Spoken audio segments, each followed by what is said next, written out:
అందరికీ నమస్కారం। ఇటీవల ఏదైతే కడప జిల్లా మైలవరం మండలం ఏకంచెల్ల దిన్నె గ్రామంలో ఏకమ్మళ్ళ దిన్నె గ్రామంలో 3.5 సంవత్సరాల దీక్షిత అనే పసిబిడ్డని ఒక నరరూప కామాంధుడు అత్యాచారం చేసి చంపేసి కంప చెట్లలో పడేయడం జరిగింది। నిజంగా ఇది రాష్ట్ర వ్యాప్తంగా కూడా మనసులని కలిచివేసినటువంటి పరిస్థితి।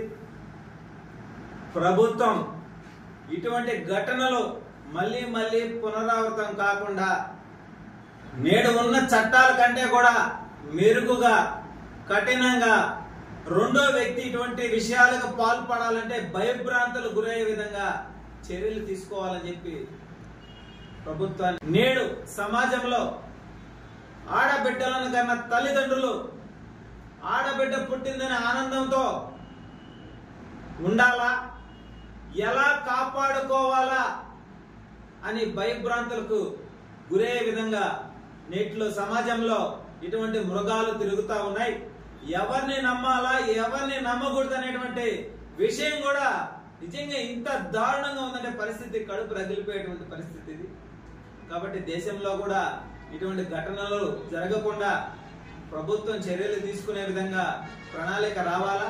ఉన్న చట్టాల వల్ల ఎక్కడా కూడా ఇటువంటి మృగాల భయభ్రాంతులకు గురి కాకుండా ఉండారో వాళ్ళందరిపైన కూడా పోలీస్ వ్యవస్థ కఠినమైన చర్యలు తీసుకొని ఈ చర్యలు తీసుకునే విధానాన్ని సమాజానికి కూడా తెలియజేసే విధంగా ఉంటే రెండో వ్యక్తి ఆడబిడ్డల వైపు చూడాలన్నా పసి బిడ్డల వైపు చూడాలన్నా పోపించే విధంగా చర్యలు చేపట్టాలని చెప్పి మనస్ఫూర్తిగా కోరుతూ ఆ ఆడబిడ్డకి పాపం ఆ తల్లిదండ్రులు బిడ్డను కోల్పోయి నిజంగా ఎంత క్షోభ అనిపిస్తున్నారో ఆ తండ్రి ఆ బిడ్డను భుజం మీద వేసుకొని పోతా ఉంటే కడుపు రగిలిపోయేటువంటి పరిస్థితి।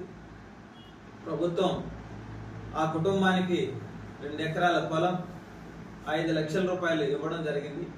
కానీ పోయిన ప్రాణాన్ని అయితే తీసుకురాలేం కానీ వాళ్ళ కడుపు తీపిని చల్లార్చలేం కానీ రెండో వ్యక్తికి రెండో కుటుంబానికి ఇటువంటి క్షోభ రాకుండా ప్రభుత్వం పోలీస్ వ్యవస్థ ప్రతి ఒక్కరు కూడా చర్యలు తీసుకుంటారని చెప్పి మనస్ఫూర్తిగా కోరుతూ సమాజంలో ఉండే యువత అందరికి కూడా నేను ఒకటే తెలియజేస్తా ఉన్నా, మీరు సమాజానికి ఉపయోగపడే విధంగా ఉండాలి తప్ప ఇటువంటి చర్యలకు పాల్పడే విధంగా తయారు కావద్దు।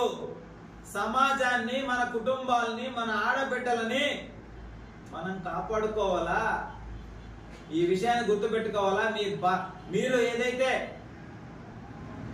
కొన్ని అలవాట్లకు బానిసలై సమాజంలో యువత చెడు మార్గాలకు వెళ్ళిపోయేటువంటి పరిస్థితి, వాళ్ళందరినీ కూడా తల్లిదండ్రులు కూడా అప్పుడప్పుడు గమనించుకుంటా కాపాడతారని చెప్పి మనస్ఫూర్తిగా కోరుతూ ఈ ఘటన నిజంగా కడప జిల్లానే కాదు రాష్ట్రంలో ఏ ప్రాంతంలో అయినా సరే ఇటువంటి ఘటనలు పునరావృతం కాకుండా చట్టపరంగా కఠిన చర్యలు తీసుకునేదానికి ప్రభుత్వం కూడా అడుగులు ముందుకు వేస్తుందని చెప్పి మనస్ఫూర్తిగా తెలియజేస్తా ఉన్నాం।